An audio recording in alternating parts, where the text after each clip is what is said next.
நீதிமன்றத்திற்கு போறோன்றாங்க திமுக தரப்புல. உச்ச நீதிமன்றத்தில் வழக்கு தொடுக்கப்படும், நிச்சயம் இந்த சட்டம் ரத்து செய்யப்படும்ன்ற நம்பிக்கை இருக்கு. திருச்சி சிவா அப்படி பேசியிருக்கிறார். நீதிமன்றம் எப்படி இதை அணுக போகுது?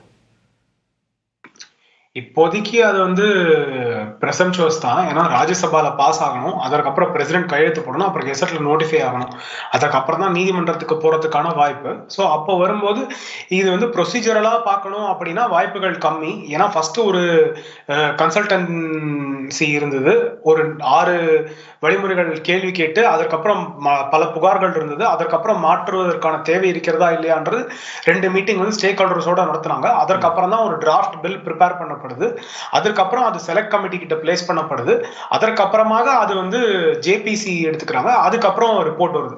இதுக்கு முன்னாடி 2008 ஜேபிசி இருக்கு, அதற்கு முன்னாடி சச்சார் கமிட்டி ரிப்போர்ட் இருக்கு, இது எல்லாத்துக்கும் நடுவில் ஒரு ஸ்டாண்டிங் கமிட்டி ரிப்போர்ட் இருக்கு.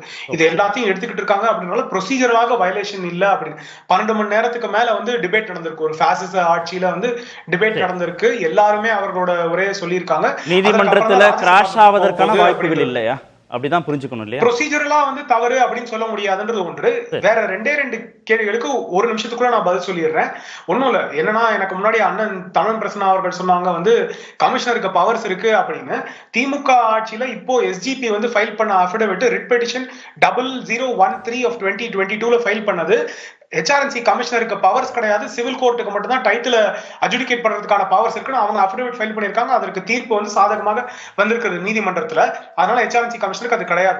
இன்னும் ஒரே ஒரு முக்கியமான தேவை இருக்கிறது. தமிழகத்துல ஒரு நல்ல விஷயம் நடந்திருக்கு. ஒரு வக்ஃப் கமிட்டியில 2 பெண்கள் இருக்கிறாங்க அப்படின்றத நம்ம செலிப்ரேட் பண்ணிட்டே இருக்கோம். அந்த வாய்ப்புகளை நாடு முழுக்க கொடுக்க வேண்டிய தேவை இருக்கிறது. போரா முஸ்லிம்கள், அகா கானிகள் எங்கேயுமே பார்ட்டிசிபேட் பண்ண முடியல. தலித் முஸ்லிம்கள், பாஸ்மந்தா முஸ்லிம்கள் எங்கேயும் பார்ட்டிசிபேட் பண்ண முடியல. விமன் முஸ்லிம்ஸ் வாய்ப்பு சட்ட திருத்தத்தின் மூலமா சாத்தியமாகுது. வாய்ப்பு இப்ப நாடு முழுக்க கொடுத்திருக்கோம். சரி, சொல்லட்டும். இதுவே ராமசாமி மையப்ப உங்களோட அறியாமையை காட்டுது. சென்ட்ரல் வக்ஃப் ஆக்ட் தான் வக்ஃப் போர்டுல செல்லும். அப்ப தமிழ்நாடு வக்ஃப் வாரியத்துல 2 பெண் உறுப்பினர்கள் இருக்கிறாங்க எக்ஸிஸ்டிங்லனா, சட்டத்துல அனுமதி இல்லாம சட்டத்துல தடை இருந்தா எப்படி இது சாத்தியம் சொல்லுங்க? அப்போ அப்படி ஒண்ணு இருக்குன்னாலே அதுக்கு தடை இல்லைன்னு அர்த்தம். அப்ப நிர்வாக ரீதியா நடக்க வேண்டிய விஷயத்தை சட்ட திருத்த போட்டியா கொண்டு வர்றீங்க.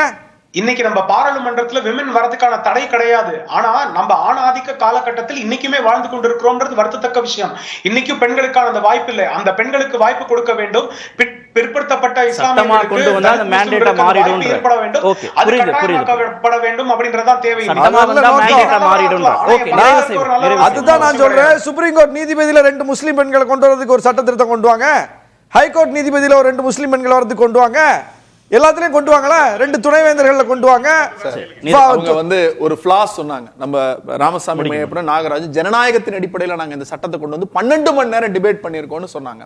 ஒரே ஒரு கேள்விதான் சார். இவங்க ஜாயிண்ட் பார்லிமெண்ட் கமிட்டியில 742 அமைப்புகள் மெமரண்டம் தாக்கல் பண்ணாங்க. இந்த சட்டம் தவறானது, தவறாகத்தான் வழி நடத்தப்படும், இஸ்லாமியருடைய உரிமை பாதிக்கப்படும். எதையாவது ஒன்ன கன்சிடர் பண்ணாங்களான்னு கேளுங்க.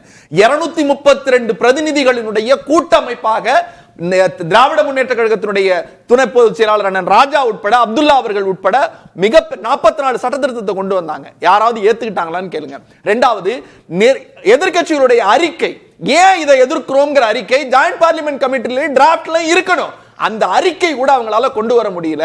நேத்தைக்கு மதியானம் நாங்க நடத்த போறோம்னு காலையில 10:30 மணிக்கு எல்லா டேபிள்லயும் வைக்கிறாங்க.